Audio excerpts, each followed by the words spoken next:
আজকে আমরা শামি কাবাব বানাবো। মাংস ছোট ছোট টুকরা করে সেটার সাথে আগে থেকে বুটের ডাল ভিজায় রাখা, সেটা এই যে এখানে, সেটার সাথে আরও দিব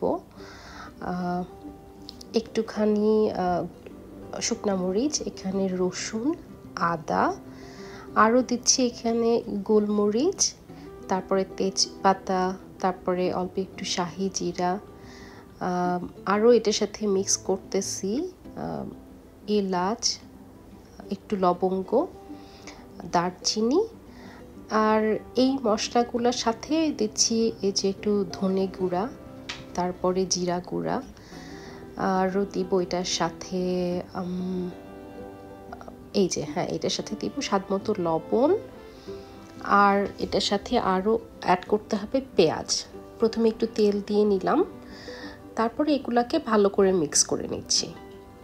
পেঁয়াজ কাটাটা দিতে মনে ছিল না, এখন দিয়ে দিলাম, দিয়ে আবার ভালো করে এটাকে মিক্স করে নিচ্ছি। তো মিক্স হয়ে গেলে এটাকে এখন আমি চুলাটা জ্বালাই দিলাম। তো এটা ততক্ষণ পর্যন্ত সেদ্ধ করতে হবে যতক্ষণ না ডাল এবং মাংস ভালো করে সেদ্ধ হয়। কিছুক্ষণ রান্না করার পরে পানিটা চলে আসছে, এখানে দেখা যাচ্ছে। অনেকক্ষণ রান্না করলে পানিটা শুকায় যাবে। আমি মাঝে মাঝে দেখে নিচ্ছিলাম যে ডালটা এবং মাংসটা সিদ্ধ হয়েছে কিনা।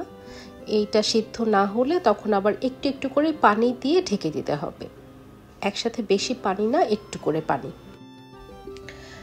ভালো করে যখন ডাল এবং মাংস দুটাই সিদ্ধ হয়ে যাবে, তারপর এটাকে আমি একটা ফুড প্রসেসরে ভালো করে বেটে নিছি। কেউ চাইলে শিলপাটাতেও বেটে নিতে পারে, ব্লেন্ড করতে পারে যার যার সুবিধা মতো। তবে ব্লেন্ড করলে এটা ডিম দিয়ে ব্লেন্ড করা ভালো, কোনো পানি যাতে না লাগে। ভালো করে এটা ব্লেন্ড হওয়ার পরে আমি একটা বাটিতে ঢেলে নিলাম। সেটার সাথে এখন আমি অ্যাড করব, তার আগে আমি একটু ভালো করে চটকে নিলাম যাতে একটু আঠালো হয় আর কি।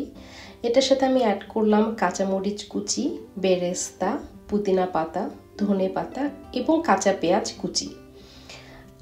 তো সেটাকে এই বাটিতে একসাথে সব মাংসের সাথে, মাংস বাটার সাথে মিশাই নিয়ে তারপর আমি 2টা ডিম অ্যাড করে দিলাম। তার ভিতরে এই মাখানোর সময় যদি আস্ত এলাচ বা আস্ত গরম মশলা পড়ে, আপনারা সেটা উঠায় ফেলে দিতে পারেন। তো ভালো করে মিশায় সেটাকে আমি যে কাবাবের শেপে করে নিয়ে তারপরে আর কিছু না, এটা আসলে এটা আমরা ডিপ ফ্রিজে রেখে অনেক দিন ধরে খেতে পারি। এটাকে এখন আমরা তেলে ভালো করে ভেজে নিলাম। আর এটার সাথে কোনো ব্রেড ক্রাম্ব বা আর কোনো কিছু দেওয়ার কোনো দরকার নাই। এটাকে এইভাবেই ডিপ ফ্রিজ করে তারপরে আমরা অনেক দিন ধরে খেতে পারি। তো এটাকে আমরা গোল্ডেন ব্রাউন করে ভেজে নিব তেলে।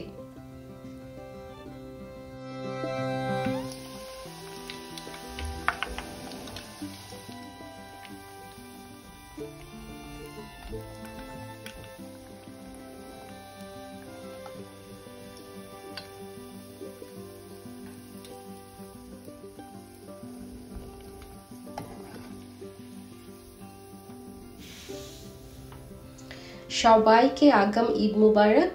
আমাদের নিউ ইয়র্কে কালকে ঈদ,